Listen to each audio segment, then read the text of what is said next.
C'est l'histoire de Clara, 24 ans, étudiante en art. Elle vient d'hériter de la maison de sa grand-mère, décédée il y a quelques semaines. Une petite maison ancienne, dans un village perdu de Bretagne. En vidant la maison, elle tombe sur un vieux miroir, encadré de bois foncé, avec des gravures étranges sur les bords. Sa grand-mère y tenait beaucoup. Elle disait qu'il ne fallait jamais le déplacer. Clara le trouve magnifique. Elle le pose dans sa chambre, juste en face du lit. Et ce soir-là, c'est sa première nuit dans la maison. Vers minuit, elle se réveille. Il fait froid.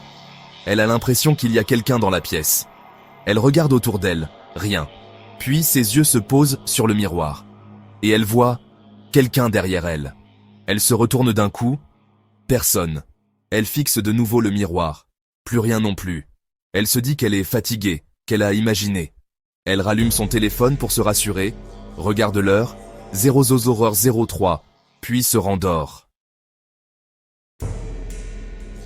Le lendemain, elle raconte ça à son copain, Hugo, en rigolant.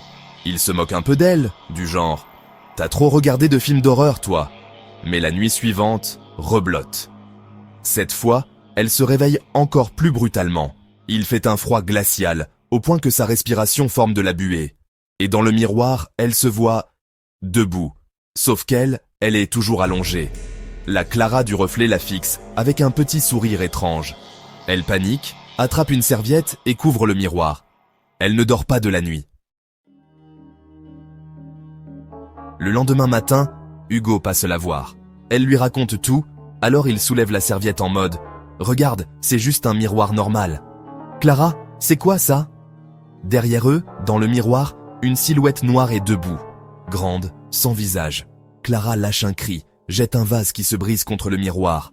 Une fissure apparaît, et pendant une fraction de seconde, la silhouette bouge dans la fissure, comme si elle essayait de sortir.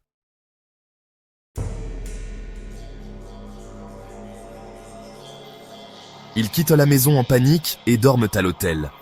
Le lendemain, Clara appelle un brocanteur pour venir récupérer le miroir. Quand il arrive, il le regarde longuement, puis dit calmement « Vous auriez pas dû l'enlever de là où il était. Ces miroirs étaient parfois des gardiens. Ils contenaient ce qu'on ne voulait pas voir ailleurs. » Elle frissonne. Le soir même, elle reçoit un appel du brocanteur. Sa voix tremble. Je crois qu'il s'est passé un truc. Le miroir s'est brisé tout seul dans l'entrepôt. Et il y a comme des traces de mains à l'intérieur. Parfois, certains miroirs ne reflètent pas ton image. Ils montrent ce qui t'observe depuis toujours.